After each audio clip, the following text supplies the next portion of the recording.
Bonjour à tous, bienvenue dans ce nouvel épisode de podcast. On se retrouve pour le bilan couture numéro 12, si je ne dis pas de bêtises.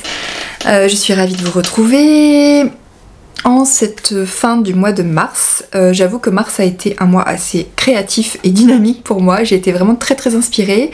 Je le suis toujours d'ailleurs, mais bon, je me suis dit qu'à un moment donné, il allait falloir que je me calme. Donc je m'en suis tenue à combien de pièces d'ailleurs? 6 pièces. 6 pièces quand même, mais c'est vrai que depuis que je suis dans l'optique vraiment de coudre des choses qui vont ensemble, je me répète par rapport aux derniers épisodes de podcast, mais c'est vrai que depuis l'année dernière, j'ai vraiment à cœur de coudre des choses qui vont ensemble. Parce que je me suis rendu compte que à certains moments, je couds une pièce de manière isolée et que je ne l'assortis pas forcément facilement avec d'autres choses. Et donc je me suis mise en tête, voilà, lorsque je choisis mes projets couture, de vraiment sélectionner des projets qui vont pouvoir aller ensemble. Et j'avoue que je m'éclate dans cette dynamique et que de fil en aiguille, je pourrais ne pas m'arrêter et je pourrais continuer éternellement à coudre des choses qui vont ensemble. C'est un peu ce qui m'est arrivé pour cette capsule-là, mais au bout d'un moment, je me suis dit qu'on allait s'arrêter là et que de toute façon, les choses ne sont pas figées et que j'allais pouvoir continuer à coudre d'autres choses qui pourraient s'assortir, mais qu'à un moment donné, voilà, il fallait casser un peu le truc. Donc, alors je vais peut-être commencer par, en quelque sorte, la conclusion. J'adore vraiment énormément ce que j'ai cousu ce mois-ci. À l'exception d'une pièce qui ne me satisfait pas tout à fait, mais vous allez le voir. Ah oui, je vous présenterai un flop aussi. Ah oui, je l'ai pris ici, que je ne considère pas comme l'une des pièces cousues, puisque de toute façon, il est complètement importable. Mais les pièces que j'ai cousues, vraiment, c'est trop cool, je suis trop contente. Donc je vous présente ça tout de suite.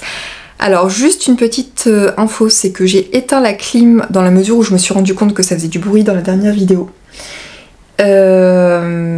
Il n'est pas impossible que je la remette à un moment donné si j'ai trop chaud, donc je suis désolée si ça fait un petit bruit de fond, un petit peu embêtant, mais voilà, je vais faire au mieux.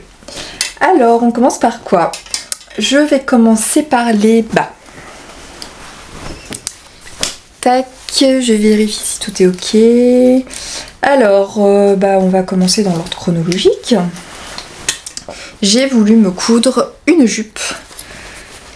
Parce que, alors, comment est née cette capsule entre guillemets du mois de mars? C'est que j'ai accumulé, on va dire, quelques tissus de la marque Liz Taylor depuis quelques temps et que je me suis dit que c'était un peu dommage de ne pas les avoir cousus. Et dernièrement également, j'avais craqué pour quelques petits coupons. Dans la dernière collection, alors pas celle qui vient tout juste de sortir bien évidemment, mais je crois dans les deux collections d'avant, collection automne et collection hiver, il y avait des tissus qui me plaisaient vraiment beaucoup. Mais bon, à un moment donné, même si les tissus sont très beaux et de bonne qualité, ce sont quand même des tissus assez onéreux, donc c'est vrai que voilà, on peut pas craquer à chaque fois, enfin je ne peux pas craquer à chaque fois en tout cas. Ce sont des tissus quand même à, je crois, à peu près 22 € du mètre. Donc j'ai profité d'une, alors je sais plus vraiment si c'était une promo, mais en tout cas ouais, une espèce de foire aux coupons, et il leur restait des très petits coupons en fait de certains tissus que j'aimais énormément. Et du coup j'ai pris plusieurs tissus, plusieurs petits coupons qui étaient à 80 cm ou 90 cm de tissu, dans l'optique de me faire des petits tops. Bon là je vous parle déjà de la suite, mais comme ça vous allez comprendre la jeunesse de tout ça. Et j'ai commandé également une gabardine donc chez eux, et je me suis dit que finalement ce que j'adore dans la marque Liz Taylor finalement, c'est que les couleurs s'assortissent vraiment bien les unes aux autres, c'est-à-dire que l'on prenne leur viscose, leur gabardine ou même leur laine si on aime tricoter, eh bien on peut trouver des coloris qui vont vraiment bien ensemble. Et je me suis dit que pour assortir ces petits coupons que j'avais trouvés, que j'adore énormément, je vais vous les montrer ensuite, eh bien j'allais choisir une gabardine pour pouvoir me faire un bas qui aille avec, et pour lequel je suis sûre que, que les couleurs voilà, vont très bien ensemble. Donc j'ai fortement hésité avant d'acheter ma gabardine. Alors je vous montre, j'ai pris la gabardine bleu marine, enfin elle est bleu marine on va dire. parce que je trouvais qu'elle était assez passe-partout en quelque sorte, et puis qu'elle allait bien avec les tissus que j'avais sélectionnés. J'avais hésité également avec la gabardine, je crois rose, la gabardine, la violette. Voilà, dans l'absolu, la verte aussi me plaît énormément, parce que c'est vraiment une couleur que j'adore. Et je me suis dit que pour mettre un peu toutes les chances de mon côté pour que ça aille avec le maximum de choses, et notamment les tissus que j'avais repérés de mon côté, et bien que j'allais prendre la bleue. Bon, le bleu c'est pas forcément ma couleur de prédilection, mais justement je me suis dit que ça allait changer un petit peu. Et puis que de toute façon, après avoir testé cette gabardine une fois, rien ne m'empêcherait par la suite de réitérer l'expérience et puis d'en acheter d'autres. Donc cette gabardine, au premier lavage, enfin au lavage, puisque quand je l'ai reçue, eh bien je l'ai lavée, j'ai eu un petit peu peur parce que elle s'est froissée un petit peu et j'avais peur que ça fasse vous voyez, des petites zébrures un peu blanches. Bon, il se trouve qu'au final, après l'avoir repassée, manipulée, non, ça va. Elle garde un petit aspect légèrement froissé comme ça. Bon, je l'avais repassée une fois, je l'ai pas repassée. Je pense que c'est quand même une gabardine qui peut potentiellement marquer un peu, et d'ailleurs on voit là à la taille que j'avais mis des épingles pour faire mon ourlet et qu'on voit les traces d'épingles. Bon, bien évidemment ça va partir au lavage et c'est pas dramatique, mais voilà. Alors c'est une gabardine pardon, assez souple et qui comporte de l'élastane. Donc ça c'est très très bien pour se faire des vêtements confortables. Je trouve la qualité très sympa, et alors en gabardine on trouve, il y a tout et n'importe quoi, hein, donc moi j'aime bien quand on voit le côté un petit peu structuré du tissu. Voilà, et donc du coup elle est pas mal, et le fait qu'elle soit élastane, bon, c'est quand même un confort vraiment important. Alors du coup je vous ai pratiquement montré mon premier projet. Il s'agit de la jupe Novembre de Atelier Scanit. Je crois que j'ai pas sorti ma pochette. Ah oui, elle est là. J'ai pas tout rangé. Donc la jupe Novembre, c'est une petite jupe droite légèrement évasée. Alors je m'étais posé la question au départ, est-ce que j'allais faire éventuellement la jupe Groovy de la marque Liz Taylor justement, mais après avoir regardé un petit peu les photos justement sur Instagram ou sur YouTube, j'avais l'impression qu'elle était un peu trop évasée pour moi, et j'étais pas forcément convaincue à 100% de la forme par rapport à ce que je voulais à ce moment-là, et je me suis rappelé que j'avais acheté depuis très longtemps ce patron. Donc c'est une petite jupe qui comporte des découpes en fait, c'est-à-dire que les pinces sont absorbées tout simplement dans les découpes, ici à l'avant et ici à l'arrière. Elle comporte une ceinture qui fait tout le tour et qui vient se fermer ici par un petit rabat sur l'arrière. Donc elle a une fermeture invisible sur le côté et ce petit rabat. Et le côté un peu mignon du projet, c'est qu'elle a deux petites poches devant sur lesquelles on peut mettre des petits froufrous. C'est absolument mignon, n'est-ce pas? Et c'est une jupe qui est prévue pour être doublée. Donc je trouve que quand on veut faire une jupe hivernale, c'est très bien. En l'occurrence, je n'ai pas choisi cette version. Vous en doutez bien, sinon j'aurais eu beaucoup trop chaud, et pour moi l'objectif c'était de pouvoir la porter facilement maintenant. Donc bon, déjà c'est un peu plus simple de faire la version non doublée. Ce qui est très bien avec cette marque, c'est qu'on est accompagné par des tutos vidéo complets, donc ça c'est vraiment génial. Voilà, et donc ma petite jupe se présente comme ceci, est-ce qu'on voit bien? Voilà, elle est juste trop belle, avec ses petites poches ici. J'ai mis une doublure, un petit bout de viscose qui me restait, voilà, qui n'est pas spécialement très jolie, mais dont la couleur s'assortissait bien avec la gabardine. Et je vais vous la montrer à l'envers parce que c'est quand même très très bien fini.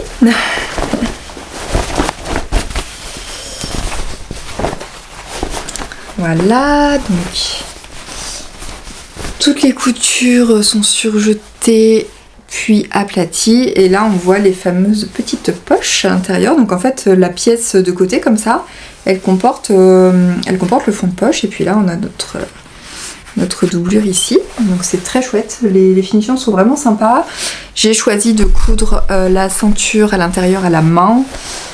Ce que je ne fais en principe jamais, mais voilà, généralement je préfère terminer rapidement mes finitions et j'essaie de coudre plus ou moins dans la rainure, mais je trouve que c'est quand même quelque chose d'assez compliqué à faire à la machine.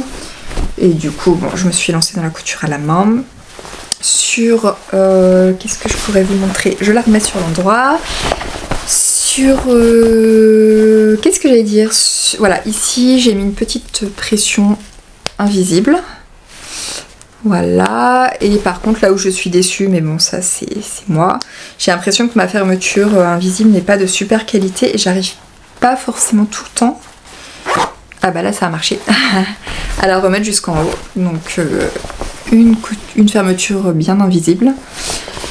Bon, une fois qu'on a compris le truc, j'ai envie de dire c'est plutôt facile. Ce qui est le moins facile finalement, c'est la petite jointure ici quand on reprend sa couture de... Voilà, donc moi on voit qu'il y a un léger décalage, mais je l'avais observé à la fin de la couture et en fait je me suis dit que c'était pas gênant puisque ça faisait pas de bec en fait, donc je l'ai laissé comme ça. Elle est vraiment très belle. Je l'ai cousue en quelle taille déjà? Je crois que je l'ai cousue en 42 pour respecter le tableau des tailles. Elle est légèrement large, légèrement au niveau de la ceinture. D'autant que le tissu, comme je vous le disais, est un petit peu élastane. Donc, mais bon, du coup, elle est hyper confortable à porter. Par contre, ça, c'est vraiment génial. Le seul petit défaut pour moi par rapport à ma morphologie, c'est que, eh bien, les petites poches comme ça devant, quand on a un peu de ventre, est-ce que c'est vraiment une bonne idée? Je vous pose la question. Bah, pas forcément, parce que du coup, bah, vous voyez, si je mets un peu de volume ici, les poches ont tendance à un petit peu s'écarter. Donc vous verrez sur les vidéos portées, vous me direz ce que vous en pensez, mais ça va pas m'empêcher de la porter parce que voilà, je m'en fiche, mais c'est vrai que je me pose la question du coup d'éventuellement fermer les poches en faisant une couture ici le long du froufrou pour ne plus qu'elle s'ouvre. La créatrice nous dit bien que là quand on va coudre la ceinture on rehausse bien le froufrou, on n'hésite pas, quitte à ce que ça dépasse un peu dans la marge de couture et qu'on recoupe, parce qu'il faut surtout pas que le froufrou déjà à l'état naturel, je dirais quand la jupe est aplatie, il faut pas que le froufrou redescende déjà, sinon c'est un peu compliqué.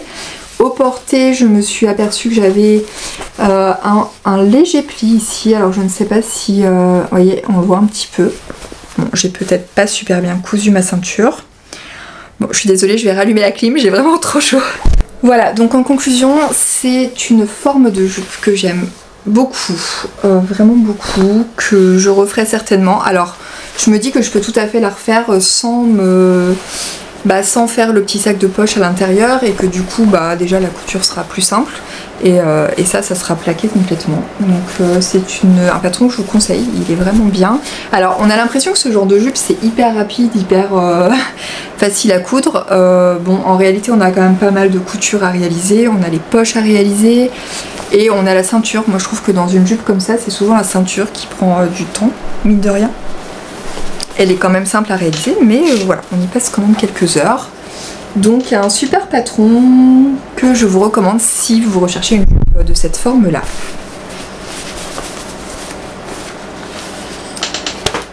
Voilà, ensuite je vais vous présenter une deuxième jupe. Alors là je suis plus trop dans l'ordre chronologique, mais c'est pas grave. Autant vous la présenter maintenant, et puis après je vais vous présenter tous les hauts que j'ai cousus pour aller avec ces deux jupes. En fait, bon, je m'en mêle un peu les pinceaux. En fait, j'ai cousu, dans l'ordre chronologique, j'ai déjà cousu des tops. Et je me suis dit que vraiment, pour être dans cet esprit capsule et pouvoir assortir mes tops avec autre chose que cette jupe, eh bien, il serait bien que je couse un deuxième bas. Et j'ai hésité entre un short et une jupe. J'ai vraiment beaucoup hésité. J'ai trouvé des modèles qui m'intéressaient parce qu'il me restait un reste de gabardine comme ça. Couleur beige sable, vraiment très très belle. Alors celle-ci, je crois que je l'ai eue chez Rascol, elle est vraiment sublime. Enfin, je vais essayer de vérifier l'info si je retrouve. Je la préfère à celle de Liz Taylor, même si en termes de qualité elles sont relativement identiques. Celle-ci ne comporte pas d'élastane, c'est quand même un point négatif par rapport à l'autre, mais je la trouve d'une qualité exceptionnelle et on voit bien le côté... vous voyez, on voit bien les... Enfin moi ce que j'aime bien dans la gabardine, c'est quand on voit les petits traits comme ça, je trouve ça hyper beau. et elle est vraiment top. Enfin, je l'adore. J'ai cousu un projet pour ma fille il y a assez longtemps dans ce morceau de gabardine que je n'ai pas terminé puisque je n'ai pas mis la fermeture éclair. Il faudrait que je vous en parle à un moment donné parce que j'ai des choses à dire sur ce projet et c'est un projet sympa. Voilà, donc là je suis partie après avoir hésité, après avoir tergiversé une jupe, un short, etc. Bon, je me suis dit que par rapport au haut que j'avais cousu, j'allais rester sur une jupe. Et je me suis orientée... Tac. J'ai cherché un peu dans mes patrons Burda. Alors pour m'aider dans ma recherche, parce que j'ai quand même pas mal de Burda, je suis allée voir sur leur site internet en fait. Et j'ai repéré un patron de jupe qui me plaisait. Et une fois que je l'ai repéré, je suis allée voir si je possédais le Burda en question. Il se trouve que oui. Donc c'est le patron, enfin le Burda d'août 2023. Pardon, je viens d'éternuer, excusez-moi. Donc août 2023, et donc je vais essayer de vous montrer la version finale. Je voulais rester dans l'esprit d'une jupe droite, peut-être avec un peu moins de chichi que la jupe novembre d'Atelier Scamit. Et donc je suis partie sur ce modèle, donc on le voit ici, mais dans un tissu jacquard structuré, donc un tissu quand même assez épais. Je vous montre le petit schéma technique. Donc on voit que c'est une jupe vraiment super simple à coudre, avec des petites pinces devant, des petites pinces derrière, la possibilité de mettre des poches, mais moi je ne les ai pas mises, et une fermeture invisible à l'arrière. On voit également qu'on n'a pas de ceinture ici rapportée, et qu'on va avoir une parmenture à l'intérieur qui va soutenir le modèle et permettre de faire les finitions au niveau de la taille. Voilà, donc sachant que le modèle était présenté quand même en jacquard et en comment ça s'appelle, en tweed. On a aussi une présentation en tweed dans le modèle, enfin dans le magazine. Je me suis dit bon, je vais le tenter en taille 40. Alors je vous ai pas dit d'ailleurs pour l'autre patron, mais j'ai fait des toiles pour quasiment tous mes projets. En ce mois de mars, j'ai fait des toiles parce que j'ai utilisé des beaux tissus et j'avais pas envie de me planter. Voilà, enfin, je trouve que ça m'est trop arrivé de coudre des patrons pour au final qu'ils ne maillent pas vraiment parfaitement. Donc là, vraiment, sur plein de projets, j'ai fait des toiles et je suis absolument ravie d'avoir fait ça parce que je les ai testé, je les ai ajustés comme je voulais et je sais que ce sont des patrons que je pourrais refaire, donc vraiment je suis contente. Bon, je vous montre juste pour c'est pas ça, la jupe novembre. Alors moi mes toiles je les fais vraiment de manière très simple. Vous voyez, la jupe novembre je l'avais fait comme ça, alors dans un tissu coton que j'avais voilà. J'avais fait la forme des poches devant mais sans doubler, hein. J'avais pas fait le sac de poche en fait pour je trouvais que c'était pas nécessaire pour la toile, et la ceinture j'ai fait juste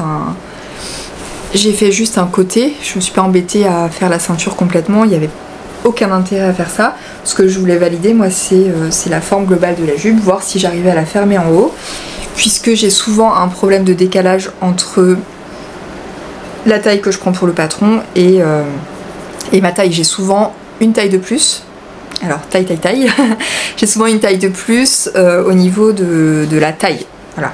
Enfin, je sais pas si c'est très compréhensible, c'est à dire que si je fais un patron en taille 40, et bien au niveau de la taille, donc la taille, l'endroit de la taille, je fais souvent un 42. Donc pour moi c'est vraiment indispensable de tester, d'autant que la jupe, comme le pantalon ou le short, voilà, sur les côtés il faut pas se louper non plus. Donc en fin de compte, cette jupe novembre, je l'avais validée du premier coup, si je dis pas de bêtises. Voilà, et je reviens à ma petite jupe Burda, que j'ai fait également dans le même tissu. Donc je ne me suis pas embêtée à faire la parmenture pour la finition, j'ai juste coupé 1 cm. Bon, en l'occurrence Burda, on n'a pas les marges de couture incluses, donc je n'ai tout simplement pas rajouté les marges de couture ici. Et je ne me suis pas embêtée à faire la fermeture non plus. J'ai fait une ouverture sur le côté pour que à l'essayage je puisse manipuler le côté justement et simuler la fermeture de la jupe. Et alors là, grand miracle, je me suis aperçue que ça m'allait du premier coup, j'avais pas d'ajustement à faire en fait, donc c'était trop cool. en sachant que mon coton n'était pas élastane. Par contre, c'était un tissu un peu plus fin que ce que j'allais utiliser pour ma version définitive. Voilà, donc je vous la montre d'un peu plus près. Je vous montre d'abord l'arrière. Donc là, pareil, on a une fermeture invisible, bien invisible, avec une fermeture un peu plus qualitative que l'autre. Les petites pinces à l'arrière. Et on le verra peut-être, des traces de pinces à l'avant que j'ai finalement enlevées. Puisque à l'essayage, je me suis rendu compte que, bon, comme je vous disais, le tissu est bien rigide. En plus, sur les côtés, c'est vrai que j'ai surjeté les coutures, je les ai cousues. Je me suis rendu compte que ça rétrécissait peut-être un petit peu le modèle aussi, dans la mesure où quand on surjette, eh bien, on perd facilement 2 mm aussi à chaque fois. Et donc vraiment quand j'ai essayé, puis toujours pareil, j'ai du ventre, hein, et donc il fallait absorber le volume du ventre. Donc j'ai tout simplement décidé d'enlever les pinces devant pour faire passer ce volume. Voilà, donc devant au final elle est droite, et j'ai conservé mes petites pinces arrière pour cintrer le modèle à l'arrière. Voilà, je suis hyper contente de cette jupe. Est-ce que je l'ai rallongée un peu? Je ne me souviens plus. Bon, généralement les jupes je les rallonge un petit peu, enfin voilà, je voulais pas qu'elle soit ni trop longue ni trop courte, en l'occurrence elle me convient tout à fait. Et puis je me suis fait un petit plaisir, mais ça vous comprendrez après puisque c'est un tissu que j'ai utilisé pour l'un de mes hauts. J'ai récupéré des chutes de ce magnifique tissu et j'ai fait ma parmenture dans ce tissu. Voilà, donc sur des coutures comme ça, je prends toujours soin de sous-piquer. C'est-à-dire de piquer les marges de couture avec la parmenture entre elles. Voilà, et ça veut dire que quand on va replier comme ça la ceinture, et bien automatiquement, vous voyez, j'ai un petit millimètre là du tissu gabardine qui revient sur le dessus, et du coup, bah, sur l'endroit, j'ai absolument pas de traces entre guillemets de la parmenture. Voilà, et donc vu que je n'aime pas trop thermocoller mes pièces, dans la mesure du possible, j'utilise toujours ma fameuse triplure que j'achète ici en mercerie, que je surjette avec le tissu et qui me permet un maintien sans avoir à thermocoller. Enfin voilà, le thermocollant c'est vraiment pas un truc que j'apprécie. J'aime pas le côté un peu plastique et j'aime pas quand ça fait potentiellement des bulles. Bon, certaines fois j'en utilise, hein, mais là j'avais pas envie. J'ai fait des petites coutures sur les coutures de côté pour plaquer mes parmentures à l'intérieur. On verra qu'on a encore des petits fils. Et la jolie finition au niveau de la fermeture, et bien j'ai fait un petit rabat. Voilà, et que j'ai cousu à la main ici pour terminer ma couture. Donc c'est vraiment impeccable. Je suis hyper satisfaite également de ce projet. Ça c'est une jupe que je suis sûre de la porter. Le fait d'avoir enlevé les pinces devant, bah, ça va beaucoup mieux, hein. J'étais un peu trop serrée. Si j'avais laissé le projet comme ça, bon, je sais que je l'aurais pas porté avant de perdre du poids, mais ça, on ne peut pas prédire la date. J'ai fait une petite finition comme ça, toujours avec le même tissu, sur ma fermeture éclair. Donc vous voyez, projet magnifique. Et je dois vous dire quand même qu'à l'essayage, bien qu'ayant enlevé les pinces de devant, c'était encore un petit chouïa trop juste. Alors pas vraiment au niveau de la taille, mais là au niveau de l'arrondi de hanche. Donc j'ai décousu et j'ai recousu en fait à 0,5 ici. Vous voyez, au lieu d'avoir ma couture à 1 cm, je suis à 0,5 et du coup bah, j'ai gagné, in fine, j'ai gagné en tout 2 cm. Et donc là ça va beaucoup mieux et je suis revenue sur 1 cm en bas. Voilà, donc si je refais cette jupe, je prendrai soin de faire peut-être prévoir des marges de couture d'1,5 cm pour ajuster. C'est vrai qu'en fonction du tissu, ça sera vraiment différent, hein. Si je la recouds dans une gabardine Liz Taylor qui est quand même assez souple avec de l'élastane, je pense que j'aurais pas besoin de faire ces ajustements. Peut-être même pas besoin d'enlever les pinces. Bon, je dois dire quand même que le fait d'avoir enlevé les pinces, ma parmenture du coup n'était plus à la bonne longueur, donc j'ai fait des petits rapiècements ici de, pour ainsi dire, voilà, 1 cm, enfin avec les marges de couture, voilà, donc j'ai recousu un tout petit bout. Habituellement c'est pas des pièces que je coupe tout de suite, j'attends toujours la fin et puis là bah, il suffit d'une fois, je ne l'ai pas fait comme ça. Donc voilà, mais bon c'était pas très grave parce que j'avais pas beaucoup de chutes, donc j'ai préféré faire comme ça. Au final, ça ne se voit pas. Ça se voit pas du tout. Donc cette jupe, elle est juste géniale. Bon, c'est le genre de jupe que quand je travaillais en entreprise, je portais beaucoup. Donc j'en ai vraiment beaucoup dans mon placard. Enfin, j'en ai déstocké également. Mais la plupart me servent aujourd'hui. Et puis j'ai plus forcément envie de porter des trucs que j'ai portés des dizaines de fois et dans un contexte différent. Donc ça, c'est vraiment mon style de jupe. Je suis contente d'en avoir refait une. Et cette gabardine, encore une fois, est juste magnifique. Donc voilà pour les 2 bas que j'ai fait, qui me permettent d'aller avec les hauts que j'ai décidé de coudre aussi ce mois-ci. Alors je vais commencer par mes préférés. Je vous montrerai ceux que j'aime le moins après. Donc je suis partie du patron. Alors comme je vous disais, j'avais acheté des petits coupons chez Liz Taylor et donc j'avais en tête de me coudre des petits débardeurs, enfin des petits caracos pour utiliser ces coupons. Et je dois dire que c'était juste parfait, hein. 80 cm pour coudre ça, c'est top. Et donc j'ai choisi, c'est un patron que j'avais décalqué déjà depuis un moment. J'ai choisi le patron de la nuisette du livre, célèbre livre Cozy at Home. Voilà. Donc le patron, bah, c'est une nuisette, mais bon voilà, je l'ai cousu en version top. Est-ce qu'on nous montre ici? Bon. Il suffit de le raccourcir, hein, tout à fait. Là vous voyez la forme, voilà la forme du haut. C'est un caraco, je dirais, assez classique. J'ai déjà cousu 2 caracos dans ce style. J'en avais cousu un de chez Octobre, vraiment au tout début de mon expérience couture de vêtements. Et j'en avais cousu un Burda que je vous avais présenté dans mon podcast. Et les deux en fait avaient le même défaut. C'est-à-dire que la taille, enfin ça c'est un truc que je vous rabâche mais dont j'ai déjà parlé dans plein de podcasts. C'est-à-dire que moi je fais habituellement en carrure une taille 40, mais au niveau de la poitrine ça peut forcer un peu, j'aurais besoin de faire un 42 au niveau de la poitrine. Donc que ce soit pour le Octobre et pour le Burda, eh bien j'avais cousu la plus grande taille, mais du coup c'était trop large. En fait ce qu'il aurait fallu que je fasse, c'est le coudre en taille 40 et faire un ajustement de poitrine. Ce que je n'avais bien évidemment pas fait. Donc cette fois-ci je me suis dit bon là je vais faire des toiles parce que les caracos comme ça de toute évidence c'est pas simple pour moi. Je l'ai découpé en taille 42 parce que chez Liz Taylor dans le tableau détail je rentre dans la taille 42 et tout ce que j'ai cousu jusqu'à présent c'était en taille 42 et c'était bien.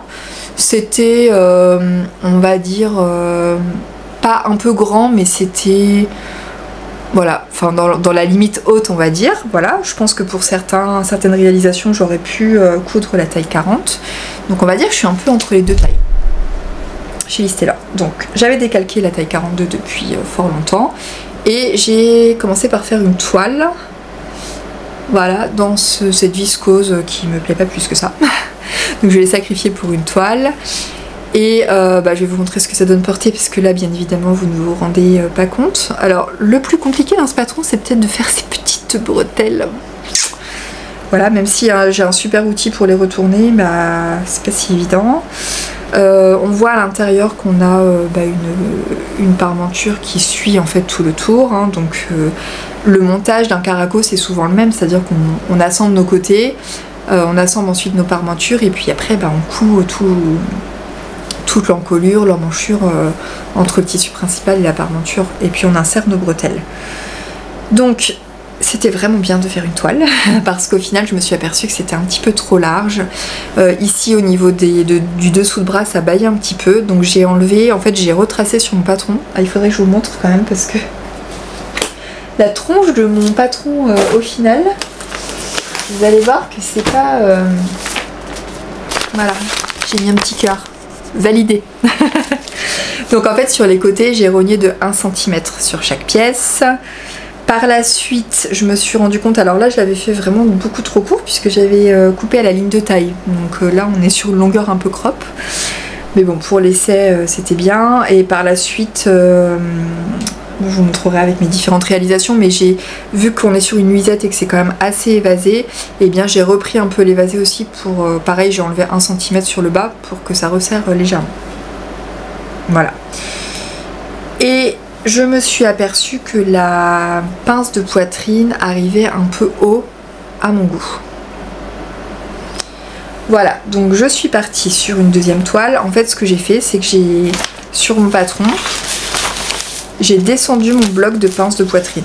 Bon, le truc ne ressemble plus à rien. Je crois que je vais peut-être le remettre au propre d'ailleurs, ce patron, parce que j'ai tellement scotché, descotché. Donc en fait j'ai suivi la méthode de Elsa Couture. Je sais pas si vous avez déjà fait sa formation sur les ajustements. J'ai coupé mon carré là. Je me permets de le dire parce que je sais que cette ressource existe aussi gratuitement sur YouTube. Hein, donc voilà. J'ai coupé ce carré ici, ma pince en fait, et je l'ai tout simplement décalé vers le bas. Donc je l'avais décalé au départ je crois de 4 cm.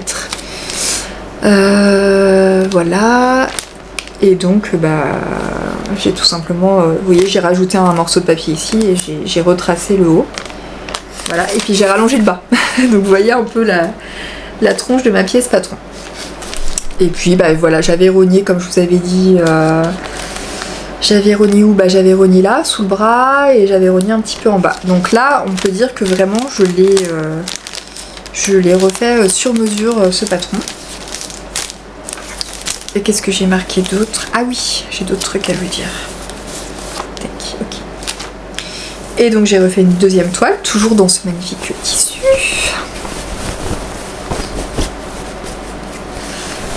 Voilà. Alors, je me suis pas embêtée cette fois-ci à faire la parmenture parce qu'encore une fois, ce que je voulais voir c'était la largeur et comment tombent les pinces.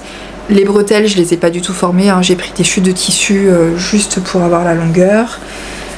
Et moi ce que je voulais voir c'était ça. Donc là j'avais descendu ma pince. Au niveau de la largeur je me suis aperçue cette fois-ci qu'on était bon. Voilà, et la pince je l'avais un peu trop descendue. Donc au final je l'ai remontée. Voilà. Et après je me suis dit bon après ces deux toiles je peux me lancer. Donc j'ai commencé... Mince. J'ai commencé, je crois que je ne dis pas de bêtises, avec celui-ci. Dans mon beau tissu. Alors... tissu vraiment coup de cœur. Je sais pas si je pourrais éventuellement en trouver encore de ce tissu. Alors vous voyez au départ j'achète parce que c'est pas trop cher et puis au final il est tellement beau que je voudrais m'en racheter. Bref.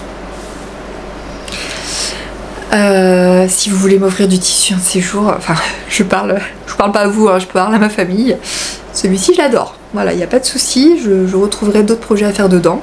Donc c'est la viscose Enchanted de Liz Taylor. Elle est vraiment superbe, le motif est magnifique et comme je vous ai montré précédemment, et bien c'est le même motif que j'ai utilisé là pour faire la parmenture de ma jupe. Alors ça c'est un niveau de satisfaction extrême. Je peux vous dire que c'est un petit détail mais vraiment j'ai gardé précieusement les chutes de ce tissu qui sont vraiment des micro chutes hein, puisque j'en ai vraiment plus beaucoup, mais alors ça m'enchante d'utiliser ces micro chutes tellement j'aime le tissu. Donc vous voyez, acheter un petit tissu, enfin un petit coupon de 80 cm quand on n'a pas beaucoup de budget, eh bien ça peut aussi nous faire plaisir. Donc voilà la version que j'ai cousue après ces deux toiles. Je l'adore. Je l'adore. Donc j'ai bien fait de rogner un petit peu là, c'est parfait. Je me suis aperçue que... Enfin, j'ai mesuré ma longueur de bretelle idéale et dans mon cas je suis à 38,8 cm. Voilà, je vous le dis pour info, hein, si ça peut vous donner une info. Je n'ai par contre pas entoilé mes parmentures parce que j'aime pas ça. Je verrai dans le temps si c'est une bonne décision, parce qu'à force de le porter, si je m'aperçois que c'est pas bien de faire ça, je sais que c'est pas bien de faire ça, de toute façon je le ferai peut-être sur mes prochaines versions, mais c'est vrai que d'une manière générale j'aime pas trop entoiler. Par contre j'ai sous-piqué encore une fois hein, pour qu'elle tienne bien en place. Je sais plus si c'est préconisé d'ailleurs dans la marche à suivre, mais moi j'ai sous-piqué. Et voilà, et ce que je voulais vous dire aussi, alors la seule modification en termes d'étape de couture que j'ai fait par rapport à ce patron, vous avez vu que là au niveau du haut, c'est pointu. Ah oui, j'ai tout fait. C'est pointu, ici, là, c'est là où on va venir fixer la bretelle, c'est pointu. Ce que j'ai décidé de faire, alors je crois que dans les autres caracos que j'ai cousus c'était la méthode, c'est vraiment une toute petite modification, mais c'est que, vous voyez, si là on a la marge de couture incluse, donc si vous cousez comme ça en pointe en respectant la forme de votre patron à 1 cm comme ça, et bien moi je trouve que la bretelle, bien qu'étant relativement spaghetti, vous allez la coudre comme ça en pointe, et quand vous allez ressortir votre bretelle, bah j'aime pas trop le fait que ce soit en pointe comme ça parce que je trouve que la bretelle elle est pas forcément maintenue de manière homogène. Donc ce que j'ai fait moi c'est que j'ai cousu comme ça à 1 cm et là j'ai fait un petit plat de la largeur de ma bretelle avant de retomber comme ça. Je sais pas si c'est clair. Vous voyez, je couds comme ça, comme ça, comme ça. Là je fais mon petit plat et je repars à 1 cm. Et comme ça, ça me permet que ma bretelle, eh bien, elle soit cousue à plat. Je sais pas quoi vous dire. Tac. Vous voyez, elle est bien cousue à plat. Sur ma toile, j'avais remarqué que justement de l'avoir cousue en triangle, bah, c'était pas super homogène. Alors là, ça se joue vraiment au millimètre, hein. C'est pas, je pense, une modification indispensable, mais tout de même, ça me tenait à cœur. Voilà. Je me suis cependant aperçue, lorsque j'ai essayé ce top, que et bien pour le coup j'avais trop descendu mes pinces. Voilà, donc c'est le côté un petit peu dommage de cette version. Et là je me suis dit bah mince, sur la toile ça m'allait, puis là j'ai l'impression que ça me va plus, c'est beaucoup trop bas. Bon, il faut dire que ma toile était en coton, donc je sais pas si ça joue, peut-être que j'avais pas non plus la bonne longueur de bretelle exactement. Voilà, donc ça se voit légèrement quand je la porte. Je me suis rendu compte aussi que quand je couds au final, parce que le patron je l'ai vraiment bidouillé, c'est-à-dire que je l'ai modifié un peu comme ça à la one again, je me suis rendu compte que quand je couds, mon chapeau de pince naturellement il ressort un peu dans les marges de couture, ça s'étire un peu comme ça, et sur cette version je l'avais pas laissé dépasser, donc je l'avais un peu contraint à rentrer dans ma couture, je sais pas si c'est clair, et au final bah, sur mon autre version je n'ai pas fait comme ça et c'est beaucoup mieux. Parce que là ça me fait un petit volume un peu trop important. Bon, ça se voit pas énormément porter, de toute façon ça m'empêchera pas de le porter, je l'aime énormément. Je l'aime énormément, j'ai pas d'autres mots. Celui-là, je sais que je vais le porter avec mes deux jupes, mais je peux également, moi quand je suis à la maison, j'ai des shorts en comment ça s'appelle, en double gaze, et quand je l'avais essayé, je portais un de mes shorts en couleur kaki. Et je trouvais que ça allait super bien ensemble. Donc en fait, ce top peut être porté aussi bien de manière un peu plus habillée, mais de manière cool aussi, avec un short cool. Donc ça c'est cool. C'est vraiment top. Je suis vraiment contente parce que là, j'allais dire pour une fois, c'est pas vraiment pour une fois, mais c'est vraiment des choses que je vais vraiment porter. Enfin, c'est le mot d'ordre de toute façon que je me suis donné là en 2024, c'est que je me suis rendu compte que j'avais cousu des choses que j'ai aimé coudre, qui me plaisaient, etc., mais que je porte pas forcément beaucoup au quotidien pour certaines pièces, pas pour toutes. Mais là j'ai vraiment envie que ça change, ça peut plus durer. J'ai vraiment envie d'essayer de mieux réfléchir à mes projets pour vraiment les porter, et ça c'est vraiment top. Après ce qui m'embête un peu c'est que bah faudra les repasser, de toute évidence. Sauf que moi généralement je repasse pas beaucoup mes vêtements, d'ailleurs ça se voit, là je suis un peu froissée aujourd'hui. Mais c'est pas grave, et voilà, c'est trop génial, enfin, je suis trop heureuse de ça.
Et donc, deuxième réalisation. Oh, je l'adore aussi ce tissu, c'est merveille. C'est le tissu Pashmina. Couleur rose. Alors il en existe deux versions de Pashmina. Celui-ci je crois que c'est le... Non, je me souviens plus. Il y en a un qui est automne et l'autre qui est je crois hiver. La deuxième version elle est violette et orange avec les traits un peu plus accentués. J'adore les deux. J'aurais bien voulu m'acheter la violette aussi, mais bon, comme je vous dis, voilà, on peut pas forcément toujours tout acheter, hein. Puis mine de rien, Liz Taylor elle sort quand même 4 collections par an, avec entre temps des collections capsules. Bon bah voilà, si on craque à chaque fois ça va vite. Donc bon, je me suis raisonnée, mais alors celui-ci c'est comme Enchanted. Je l'adore, c'est un méga coup de cœur. Si je pouvais m'en racheter, je le ferais aussi. Il est vraiment trop beau. La qualité, elle est vraiment sympa aussi. Je l'adore. Je trouve la couleur magnifique. Je trouve le rose est bien magnifique. Ni trop flashy, ni trop, tout en étant bien coloré. Oh, je l'adore trop. Voilà, donc c'est le même, sauf que cette fois-ci, j'ai remonté un petit peu mes pinces. Et là, je viens de faire mes séances photos juste avant. Mais je me suis dit que finalement, elle était peut-être encore légèrement trop basse. Donc je sais pas. Je sais pas si je vais revenir au point de départ au final, mais il faudrait peut-être que je la remonte d'1 centimètre. Et je me suis rendu compte, alors sur cette version, ça me le fait moins sur l'autre, que ça baille peut-être légèrement un peu au niveau du dos. Donc peut-être qu'à l'avenir, je couperai... j'enlèverai 1 centimètre ici, enfin je rognerai mon patron de sorte à ce que ça enlève 1 centimètre sur le milieu dos. Et ça vous voyez, ce sont des choses dont je ne m'étais pas aperçue après l'essayage de fin de couture. C'est vraiment en les remettant... Voilà, je me suis dit aussi, ça c'est pareil, je m'en étais pas aperçue, qui sont peut-être un petit peu trop longs. Voilà, que ce genre de top. Alors là vous allez voir que je les ai mis dans les jupes pour les essayages, mais finalement légèrement plus court sans être trop crop, hein, parce que c'est pas forcément ce que je veux, mais en étant un petit peu plus court ça pourrait m'éviter aussi de les mettre dans les jupes, parce que dans l'absolu c'est pas forcément ce que je préfère, de mettre dans la jupe. Et il faudrait une longueur, vous voyez, qui tombe un peu en dessous de la taille et qui me permette de les porter comme ça sans les rentrer à l'intérieur. Voilà, donc comme quoi, hein, vous voyez, en ayant fini mes coutures, je pensais en être à 100% satisfaite et je me rends compte qu'en fait il y a peut-être encore des améliorations possibles. Voilà, donc je vous montre tout ça porté et juste un petit petit écart, c'est que je vous disais que voilà, mes chutes de tissu je les ai gardées, j'en ai vraiment pas beaucoup, mais vraiment j'ai pas du tout envie de jeter ça, alors qu'habituellement sur ce format là je garde pas forcément les tissus. Bon, je sais pas ce que je vais faire avec cette mini chute. Bon, j'en ai utilisé une partie dans ma ceinture de jupe, mais voilà, je sais pas. Et j'en ai un petit peu plus dans celle-ci. Bon, vraiment pas beaucoup, mais j'ai envie de les utiliser. Je les trouve magnifiques. Oh, vraiment, vraiment trop beau. C'est vrai que si je m'écoutais à chaque collection, je craquerais encore plus. J'en ai encore à coudre d'ailleurs des Liz Taylor. Dans des formats un peu plus importants. Alors ce que j'ai fait pour quand même réutiliser une partie de la chute du Pashmina, il me restait un petit peu de gabardine, bah en gros il me restait ça, j'en ai plus du tout de gabardine. Et bien je me suis refait une pochette à livres. Si vous avez suivi mon dernier vlog, je vous montrais la pochette à livres que j'ai réalisée. Je suis hyper fière de ces accessoires également. Bon, c'est vrai que la couture d'accessoires c'est pas comme la couture de vêtements, mais en réalité je trouve que quand on coud des accessoires dont on va se servir dans le quotidien, bah, c'est hyper gratifiant. Et moi de voir que au quotidien je pourrais avoir mon tissu, un de mes tissus chouchou sous la main, bah, ça m'a juste vraiment mise en joie. Je me suis dit que c'était vraiment top. Donc comparativement à la dernière pochette que j'avais cousue, et bien celle-ci je l'ai rallongée un peu en haut pour pouvoir la retourner et justement bah, profiter davantage de mon tissu, alors qu'habituellement bah, je les coupe là, mes pochettes elles sont droites comme ça en fait. Donc là je me suis dit que ça serait plus sympa comme ça pour profiter du joli tissu, et je l'ai légèrement agrandi. J'utilise un gabarit que je me suis fait tout simplement moi-même, comme ça quand j'en fais, eh bien j'ai pas besoin de reprendre les mesures. J'ai marqué 18-25, mais je sais pas si c'est la longueur de de mon livre ou de ce gabarit. On va tester tout de suite. Non, c'est ça, c'est la gabarit. Voilà, donc le gabarit que j'utilise c'est 18 sur 25 pour faire la pochette sans le rabat. Donc là, pour faire le rabat, je crois que j'ai rajouté 4 ou 5 cm. Et pour cette version, j'ai rajouté 1 cm sur les côtés. Pourquoi? Parce que ma gabardine est un peu épaisse et pour pouvoir mettre des livres un peu plus gros que pour la pochette que j'ai faite la dernière fois. Je me suis dit, si j'ai un livre avec plus de pages, eh bien je pourrais l'utiliser comme ça. Et je suis vraiment super contente. Voilà, bon, je vous montre les tenues portées, donc les jupes, les débardeurs, et puis on va passer à la suite.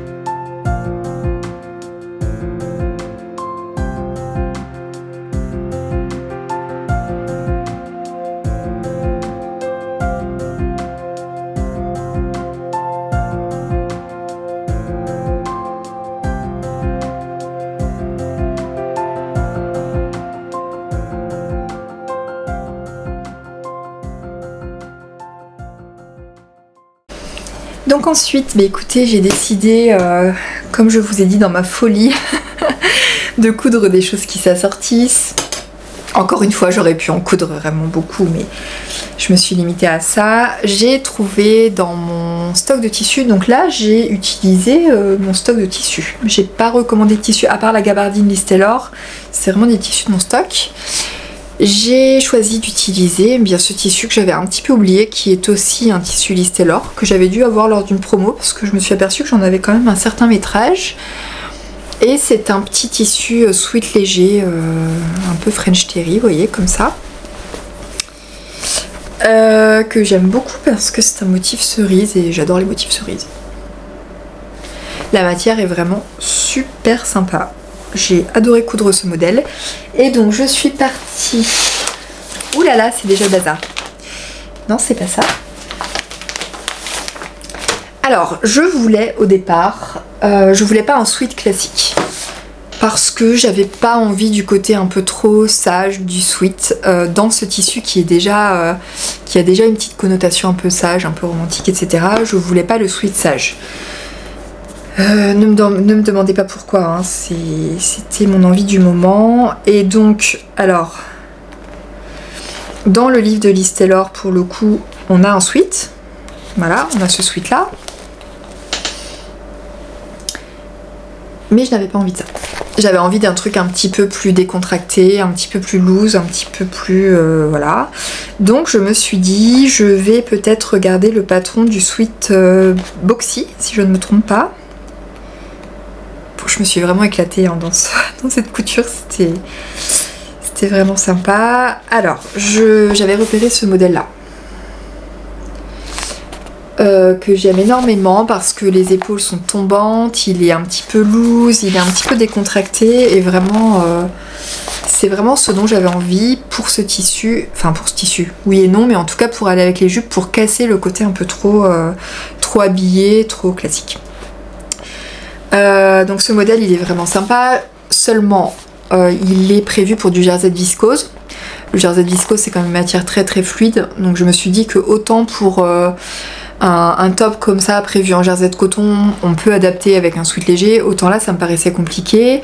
Et de plus quand on regarde là, et j'ai regardé des versions également sur internet, je me suis aperçue qu'au niveau des bras ça pouvait serrer un peu, alors pas dans la version viscose en tant que telle puisque le jersey viscose se détend quand même pas mal, mais je me suis dit que dans la version sweat ça risquait de serrer un petit peu.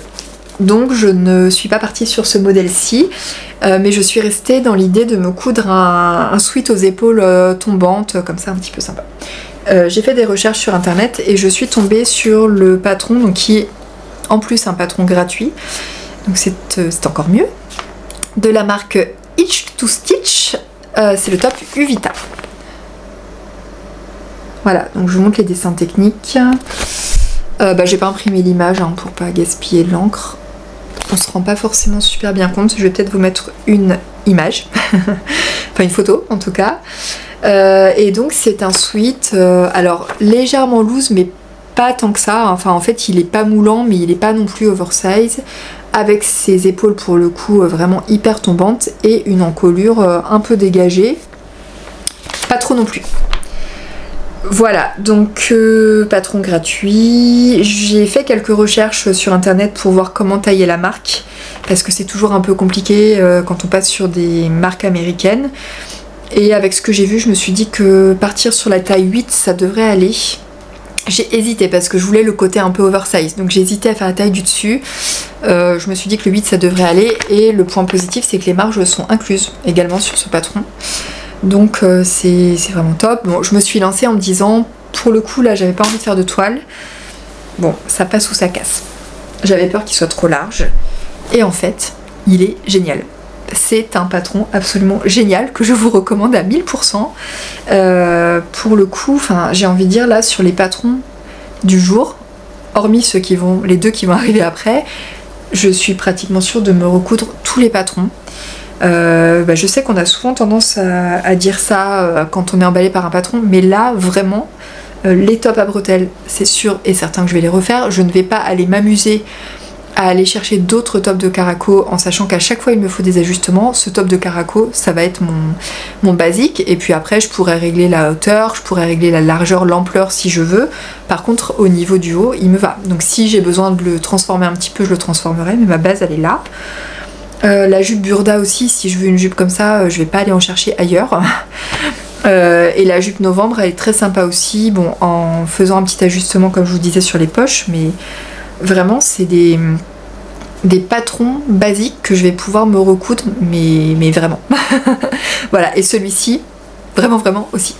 Bon, je pense que ce podcast est un peu plein de superlatifs, mais j'ai été enchantée par mes projets couture, donc je vous le montre.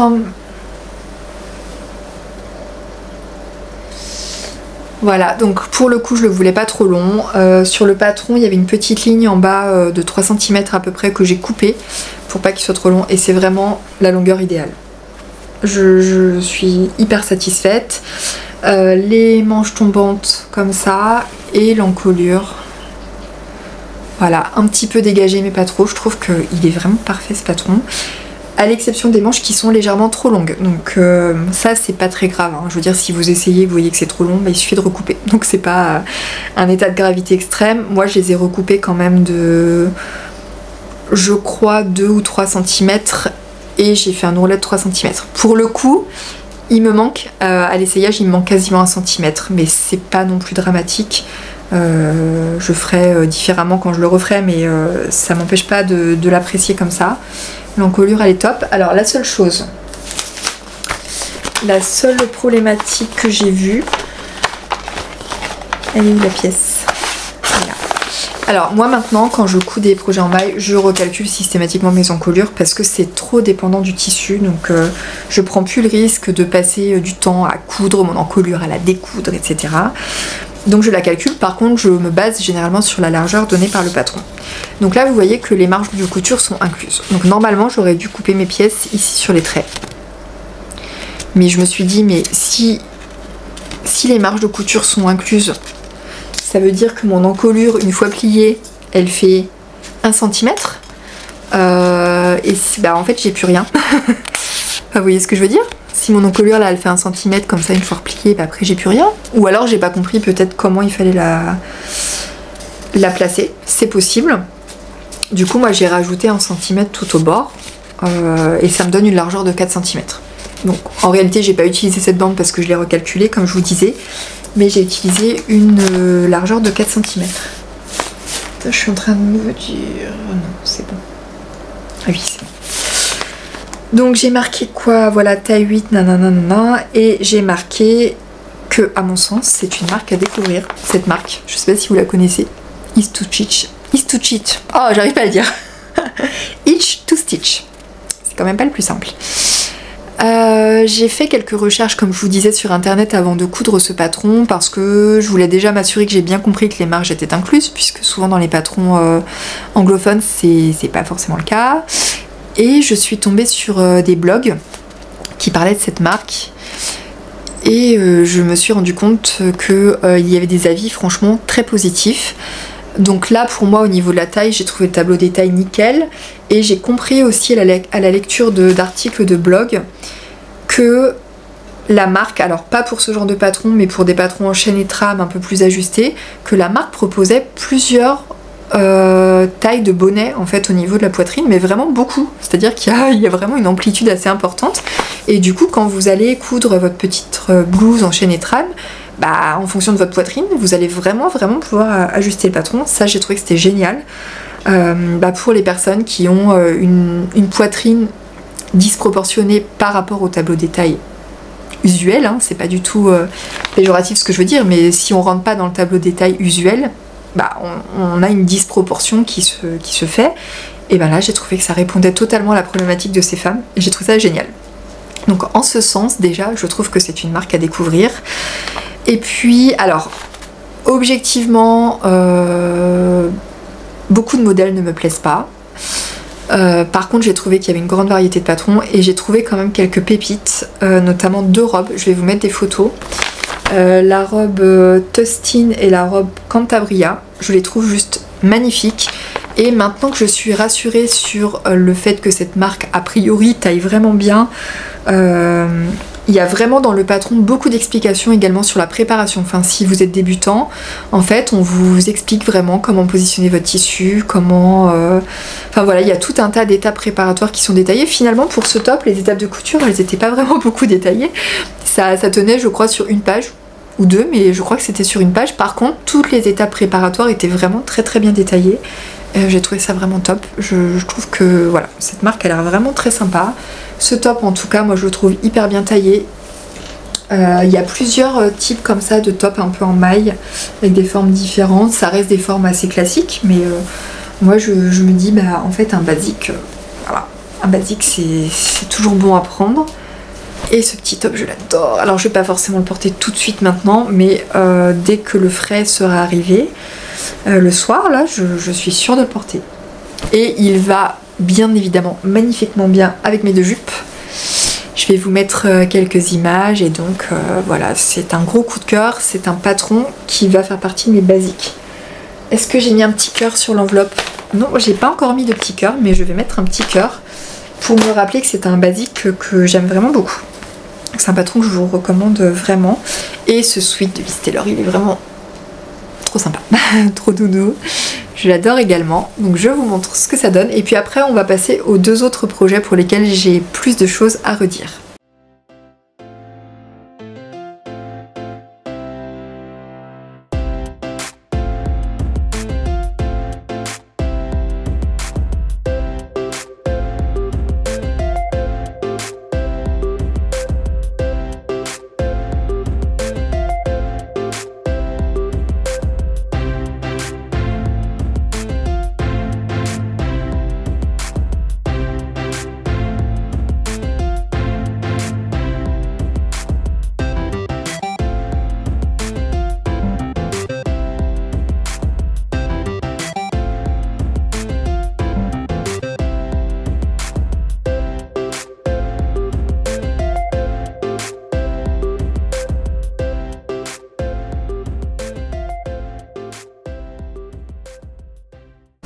Alors, dans l'ordre chronologique, le premier top que j'avais vraiment cousu ce mois-ci, c'était ce top là.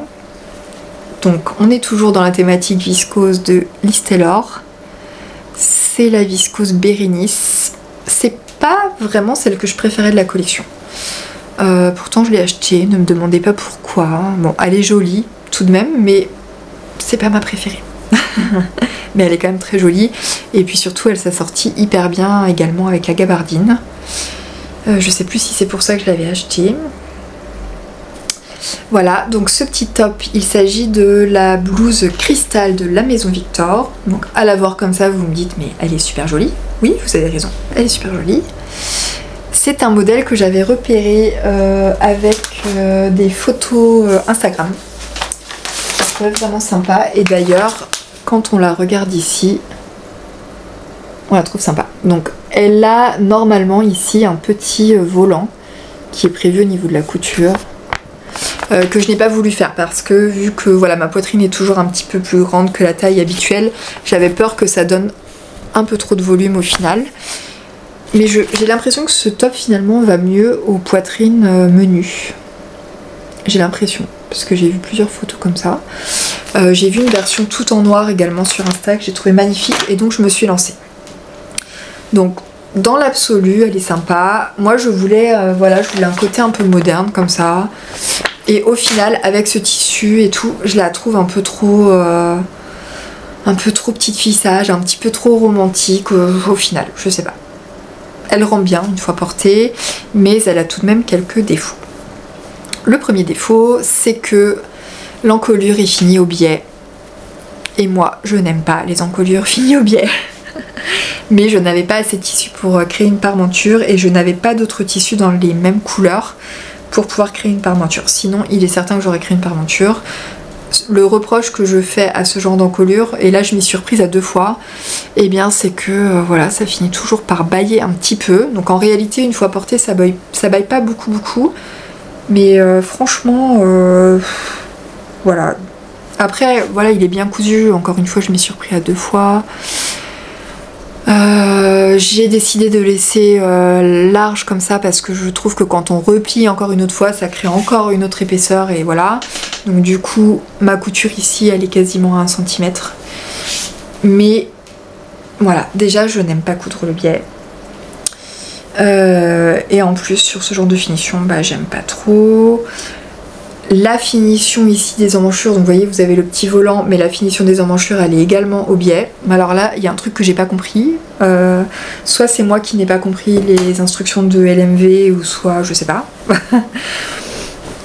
Mais au final ça va pas du tout, c'est pas beau. Enfin c'est pas beau, c'est pas pratique. C'est à dire que voilà, j'ai cousu mon biais.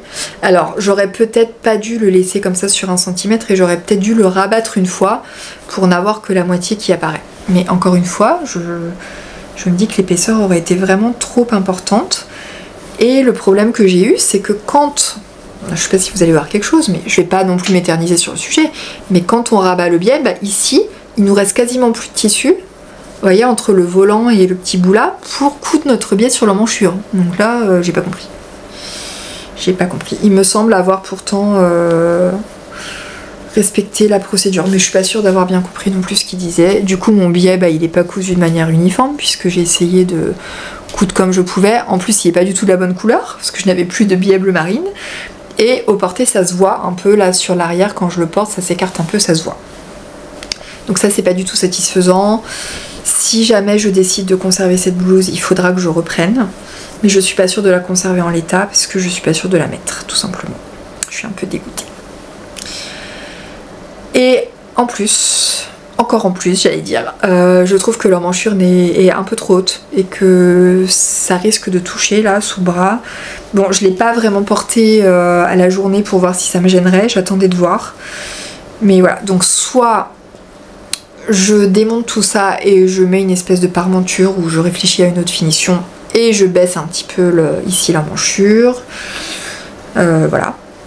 Soit, je sais pas pourquoi je dis soit. Et la problématique que j'ai remarquée bah là en faisant les photos, c'est que finalement, alors ma goutte, j'avais fait un essayage après la couture et au niveau de ma goutte ça allait, sauf que au porté, bah, je me rends compte que ma goutte elle s'affaisse, voilà, exactement comme ça. Alors c'est peut-être à cause de mon bouton là qui est un peu lourd. Moi j'ai fait une finition avec un petit élastique parce que je me suis aperçue que ma tête passait presque et que j'ai pas envie de m'embêter avec une bride, etc. Donc j'ai cousu ce petit élastique. Voilà, et puis pour le style on va dire, j'ai cousu un bouton mais qui dans l'absolu ne sert absolument à rien. Donc lui il est peut-être un petit peu lourd, il fait peut-être un peu pencher ma goutte, mais au porté ma goutte elle fait ça.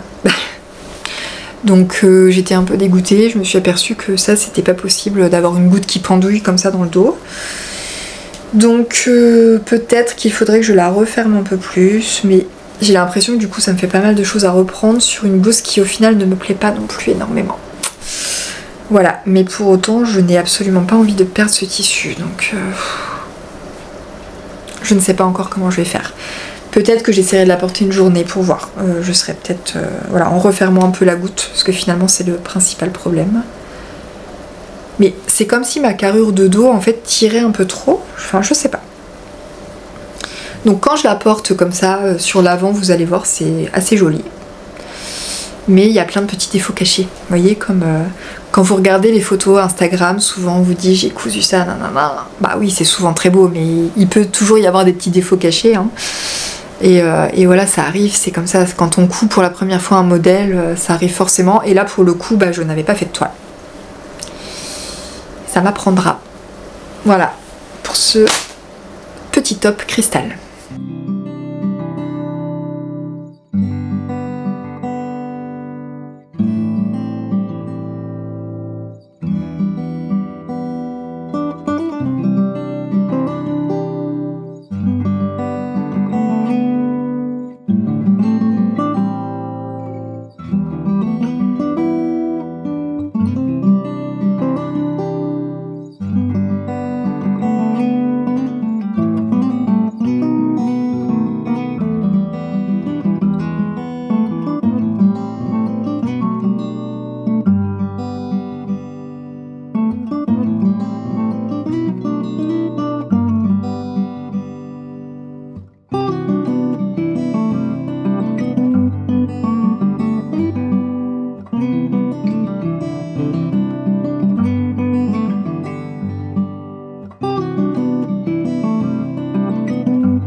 Et enfin, le gros flop.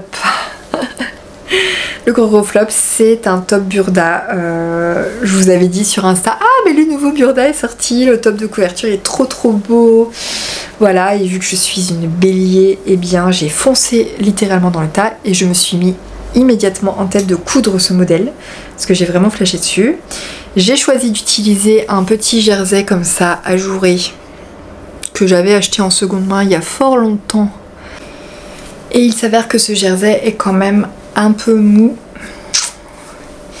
Donc je ne sais pas si c'est à cause de ça que le modèle a foiré. Il s'agit d'un top ajusté avec une encolure très dégagée, donc une encolure qui est censée tomber comme ça. Mais là, autant vous dire que ça ne me tombe pas là, ça me tombe là. Hein, c'est complètement pas du tout rattrapable. Alors vous avez été plusieurs à me dire sur Instagram non mais tu peux tenter de refaire l'encolure, etc. Mais en fait je peux pas parce que c'est vraiment beaucoup trop large. Donc même resserrer l'encolure, vous voyez, ça résoudrait pas le problème. Ça m'arrive vraiment comme ça. Je vais vous montrer une vidéo, mais ça m'arrive comme ça. C'est un peu trop large ici. Voilà, donc j'étais très déçue. Parce que ce petit top, ben bon, vous voyez là comment c'est large quoi, mais jamais ça aurait pu m'aller. Alors est-ce que c'est voilà, le tissu trop mou plus la forme qui font que ça s'affaisse complètement? Je sais pas, mais je pense que même sur un tissu moins large, à mon avis ici c'est trop large. Soit il faut que je le fasse en une taille en dessous, soit il faut que je grade plus, comment dire, plus serré en haut et peut-être garder le bas pareil, parce que ici au niveau de la taille ça me va. Bref, voilà, donc complètement importable, pas du tout rattrapable. J'espère garder le bas de mon tissu parce que voilà, hein, gaspiller du tissu c'est gentil, mais j'aimerais me faire du coup un petit débardeur à bretelles. Vous voyez, garder tout le bas et puis retailler ici, créer des petites bretelles et peut-être partir sur le petit débardeur du livre coudre le stretch. J'ai déjà étudié un petit peu le truc, mais j'avoue que voilà, super décevant. Il aurait été magnifiquement bien avec ma petite jupe bleue et ma petite jupe sable. Vraiment, ça aurait été génial. Mais ça ne sera pas le cas. Voilà. Voilà pour mes réalisations. Donc, comme je vous disais, j'ai quand même pas mal cousu. Je vais me calmer un petit peu, mais là, je suis dans une phase vraiment très créative. Je suis super contente de ce que j'ai cousu. Je suis super contente de ces jolis tissus. Voilà, écoutez, cousons nos jolis tissus. commandez des petits coupons si vous n'avez pas trop les moyens quand ça vous plaît, et ça vous mettra quand même du baume au cœur. Alors c'est vrai que pour coudre, moi je vis au soleil, donc coudre des petits débardeurs, je sais que ça va être beaucoup porté. C'est sûr que ça c'est valable pour des tenues estivales, c'est moins valable pour d'autres tenues, mais voilà, moi je trouve ça sympa de se faire plaisir aussi avec des jolis tissus de temps en temps, quitte à peut-être coudre moins de pièces. Finalement on n'a pas besoin d'avoir toujours 50 pièces dans son dressing, mais des pièces comme ça qui nous font plaisir, qu'on va porter avec bonheur, je trouve ça vraiment génial. Donc c'était le mot d'ordre de ce mois de mars.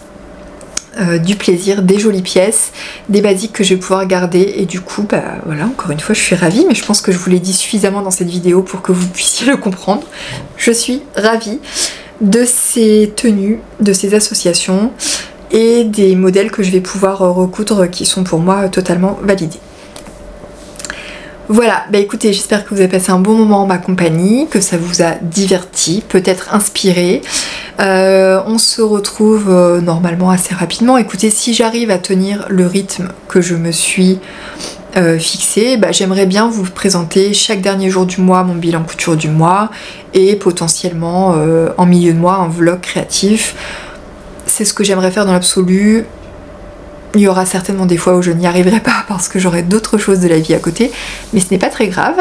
Et en attendant, bah, quand j'arriverai à tenir ce délai, on se retrouvera de cette façon-là. Voilà, bah écoutez, j'espère que vous cousez des choses aussi très sympas en ce moment. N'hésitez pas éventuellement à m'en faire part. On peut se retrouver également sur Instagram. Moi je suis plutôt présente en story pour raconter un peu des bêtises. Et puis on se retrouve très vite. À bientôt!